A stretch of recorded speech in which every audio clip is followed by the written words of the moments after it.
Hi everyone.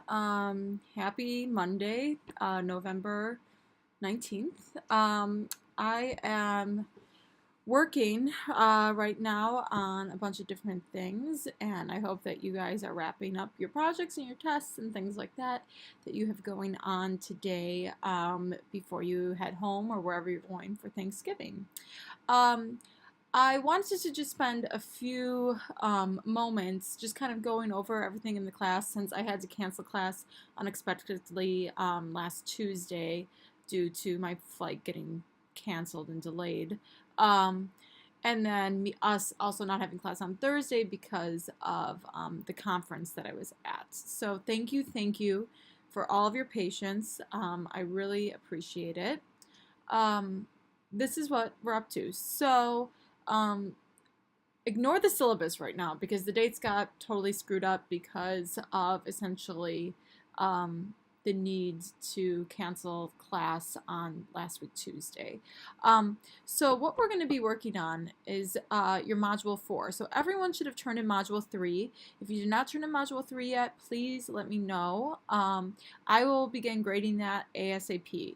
And my goal over Thanksgiving break is essentially to send you all just a brief overview of where all the points that you've earned to date in the class. So you guys have a good sense of it going into the last few weeks of the semester as we work on Module 4 and Module 5. So hopefully that will be useful. A reminder, like if you went to the Black Thursday event, that was for extra credit, and so you can have uploaded your reflection on that into D2L. Another reminder is that if people who are going to be revising their Module 2s, that those are due tomorrow. So please upload those revisions if you're going to do that by tomorrow. Okay. If you guys have any questions about anything that you're confused on, or you don't know where things stand on something, or you're not sure about the grade that you got on this, please email me. I'm around now and catching up on a lot of different things that I got going on. So with that, I have uploaded into D2L under content, under module descriptions, essentially your module 4. So I'm just going to kind of go over it, explain it like I would in class for people who might want or prefer me doing that rather than just reading it, and go over what we're going to be doing the next few days when we return to class next week Tuesday. So let me do that. I'm going to pull this up.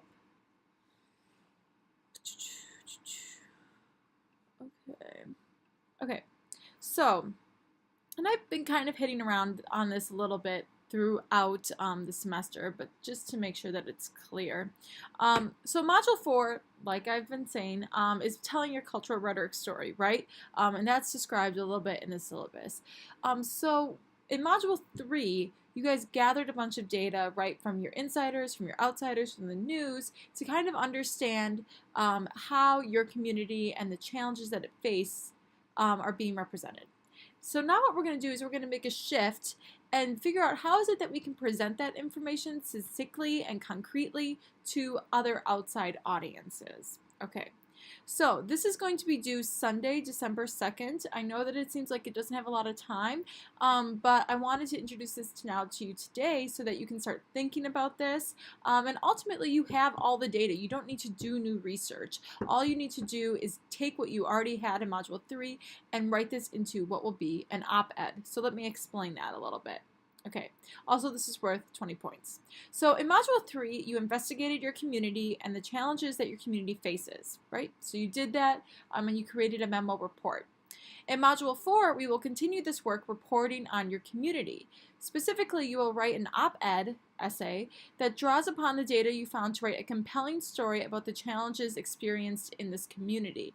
The objective of this assignment is to practice explaining what you found in your Module 3 report by creating a compelling story that informs the public about your community, the challenges it faces, and the ways to respond to those challenges. So what is an op-ed essay? What am I meaning by this? So an op-ed is essentially short for something called opposite the editorial page, or opinion editorial. So they're things that you would find often in newspapers or online types of news sources. It is a written prose piece typically published by a newspaper or magazine which expresses the opinion of an author usually not affiliated with the publication's editorial board. So in this, you will be the author of an op-ed. So you will be writing about the community that you come from, the challenges that it faces, and trying to express that to a larger audience. So who is my audience? Who am I writing for? Who will read this op-ed essay?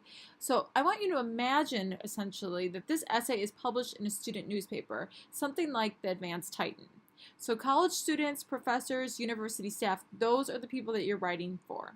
Okay, that's your audience. So you're going to think about if my audience, or I'm sorry, if my community is transfer students, right? I'm going to think a little bit about what types of information do I have to explain to people who read the Advanced Titan. Maybe I don't need to explain a definition of what a transfer student is, right? Because many people will already know what a transfer student is because they'll have that knowledge because they're embedded in that community of college, okay? So what should I say? So think about your audience. What do they know and what do they not know about this community? What do you need to tell them about your community before you explain the challenges? You're going to tell them a story about why this community matters, what challenges the community faces by using your perspective and the data you found in Module 3, and steps to move forward. Okay. So to read some sample student-written op-eds, I've included a few, 3 different articles, okay? And these were written for the New York Times. They won student awards for them. But I want you to read them not necessarily for the content, but for the style and for the ways in which they're communicating information about a community that they belong to and how they are doing that effectively by persuading individuals about their opinion. So there are three essays, and they're short. And they're also, you're going to notice that they are accessible, meaning they don't use huge words. They're not super complicated. They write a lot of short sentences that tell you immediately what it is that they're trying to say. So they're really readable. So the first 3 are the 3 essays, I should say, are The Case for Lowering the Voting Age. So that's written by someone who's arguing the need to lower the voting age. Dinner Table Politics. This has to do with Thanksgiving. And A Generation Zers Take on the Social Media Age. Okay, so those are 3. You can just click on those hyperlinks on your computer, and that will take you to those op-eds. Like I said, don't worry so much about the content because the content that you're going to be writing about is going to be your own community. But read for the style, for the tone, for the ways in which they're using things like first person, like I think, I believe, etc., and the ways in which they use evidence. Okay. We're going to talk more about this on Tuesday. So please, between now and next week, Tuesday when we meet, read these essays because we're going to talk about the different types of moves that they're making. These are essentially these are our examples in lots of ways. Okay? So you will see that these essays use the first person, like I, and talk about their personal experiences.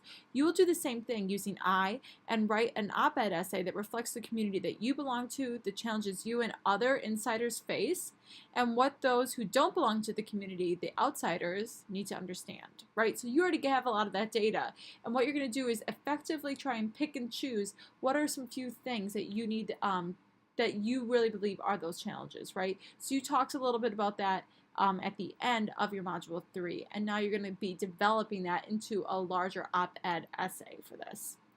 The examples listed above, like the dinner table politics, right, are written for a broad audience. This audience you'll be writing for are folks who read the Advanced Titan, so not the New York Times. So it's a little bit of a smaller audience. It's still somewhat broad, but it's more local to the Oshkosh area. So length of essay, how long should this be?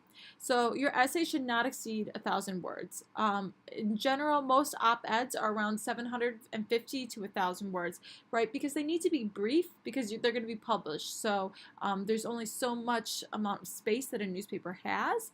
And also you don't want to read like a super long, in-depth op-ed. So you're going to aim for around 750 words to 1,000 words. Okay? So here's the schedule. So Tuesday, right, today we don't have or tomorrow I should say. So Tuesday, tomorrow the 20th, we don't have class because of Thanksgiving. So I'm giving you that essentially as a travel day if you have to go home. But I would like you to start reading the 3 examples listed on this sheet. So really between now and next week Tuesday, that's your homework. Read that, again, not for content, but really analyzing how is it that it's structurally organized and set up. Then no class on Thanksgiving Day. Happy Thanksgiving. Enjoy, eat, hang out, have fun. And then on Tuesday, November 27th, we're going to be finally back together. I know, it seems like forever. It really has been. We're going to be back together in CLO. And we're going to be working on outlining our op-eds, and then we're going to be analyzing those 3 essays that we read between now and today. So we're going to be analyzing those essays to look and see how are they structured, what are their moves, so that you can imitate those moves and structures in your own essay. Okay? Then on Thursday the 29th, you're going to bring a draft of your assignment. So it's going to move quick. So if you want to kind of start drafting some of this, if you feel like you have a good sense of what an op-ed is, you can start doing that. But we're going to bring a draft of your assignment, and we're going to peer review it in a computer lab. Okay? On the 29th. And then on Sunday the 2nd, so then you'll have a few days to kind of make your edits, make your changes, and turn that in.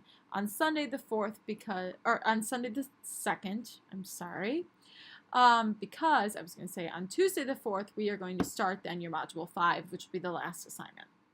So there's also a rubric attached, and I'm just going to go over it. So like I do for every rubric. Okay, so then there's your rubric, right? So it's purpose, products, and process. So these are the areas that I'm going to be assessing, okay, when I'm grading your pieces, okay? So for your purpose, that you're practicing translating your data that you gathered in Module 3 into an engaging and well-organized story for outside readers to understand and learn from. So the objective, the main objective of why we're doing this is that you are thinking about how it is that you can take your data, right? You can take all your research and then make that into something that other people can learn from, right? Instead of like a traditional 5-paragraph essay, you're writing for a larger public audience. So that's what I'm assessing. Like, how well are you doing this? How well are you organizing this, all that information you have into a well-organized story? And then that you're also going to be practicing using rhetorical techniques like ethos, pathos, and logos. So this is new for many of you, and we're going to talk more about this. But the ways in which we think about what makes an effective story effective, essentially, are often through techniques like ethos, pathos, and logos. So pathos, I'm going to start with pathos. Pathos is essentially like appealing to your emotions. So if you write something that's super sad and that compels somebody to change something, right? Or super funny and that makes someone think differently about a different topic. We'll work on that. Logos is logic. So logos is the way essentially that you organize all your different ideas and points into a logical fashion. And then you have ethos. And ethos is a way in which you exert yourself as an expert. So you're someone in this community who has a lot of knowledge, and you're going to be an expert on this. And that's why you're a credible source, and people should listen to your perspective. So we're going to be talking about that and unpacking that a bit more on Tuesday. Then for products, so this is 3 areas that I'm going to be assessing. So that the op-ed contains a compelling story based on the data they found in Module 3 to persuade and inform outsiders on the challenges that your community faces. Okay? So you want to be persuasive in this. Okay, so how persuasive are you? The second point, the op-ed shows why readers should care about this issue by incorporating effective examples. So you might not be able to incorporate every single data point that you found in Module 3. That's okay. You don't have to incorporate every single thing. But you are selecting the most important things that help support your argument. And then the third thing, so the title, so this is a little bit different. Now you have to have a title, right? Because this is an op-ed, and op-eds traditionally have titles. So the title of your op-ed grabs the reader's attention, conveying what this op-ed is about.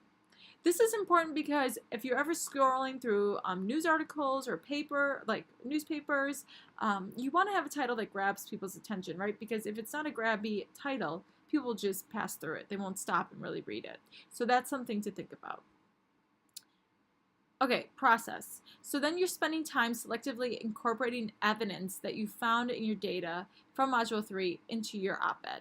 So that means by this, I'm essentially saying that you aren't necessarily including everything you found in your Module 3, but that you're selecting the important points that support your argument about what those challenges that your community faces and how you can move towards, or how the greater community could help changing some of those challenges that you face, help supporting that community. Then the third one, or the second one, I should say, that's always the same. Writer was engaged in giving strong feedback using Eli review during review class sessions and reflecting on the feedback that was given. So that will really be assessed on Thursday the 29th when we have class.